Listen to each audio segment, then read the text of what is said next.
I've been trying to cook for like the last half hour, and my son took this as a personal attack. Luckily for me, we're not actually eating it till tomorrow. So there's that.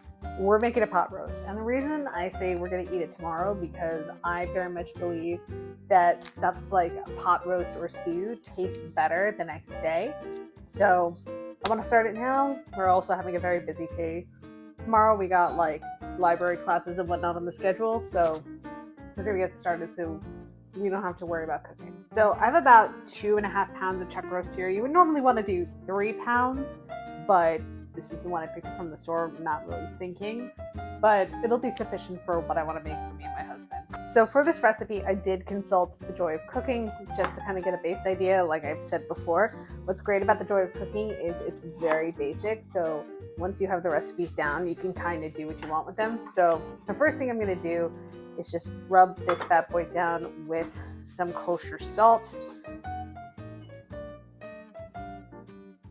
The next thing I'm doing is just rubbing it down with some grainy mustard. This is going to give it a really nice flavor. I know you have complaints, but you're not the one who's going to eat it later. And it'll help me build a nice crust on the meat once I put it on the stove. Now, I am doing it in the slow cooker, but what's nice about the slow cooker is this part actually comes out, and that way you can brown stuff on the stove top, so that's what I'm going to do first. So I'm heating this over medium-high heat, and instead of vegetable oil, I'm going to actually use some of this bacon grease I collected. If you don't do it, save your bacon grease. It adds so much flavor and a little extra fat if you have a lean meat.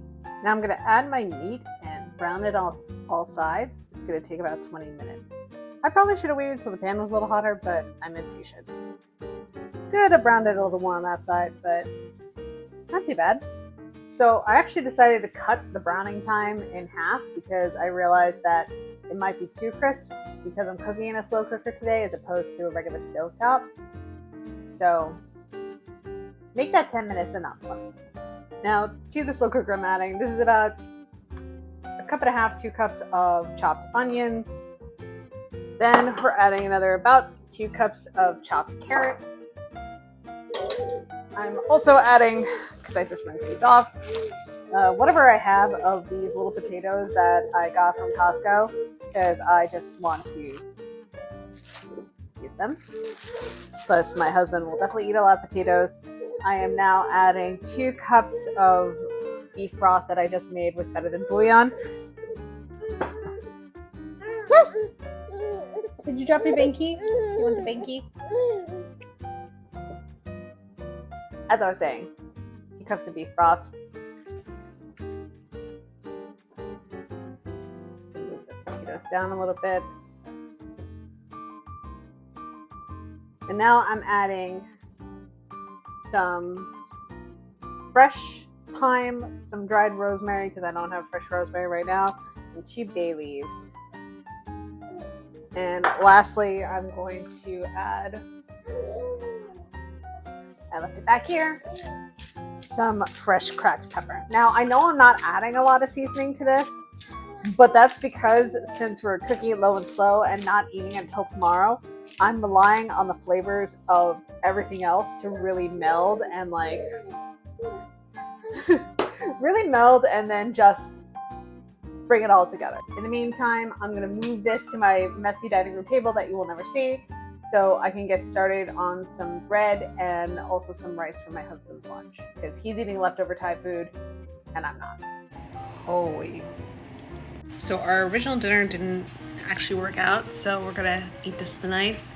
It was on for about 8 hours.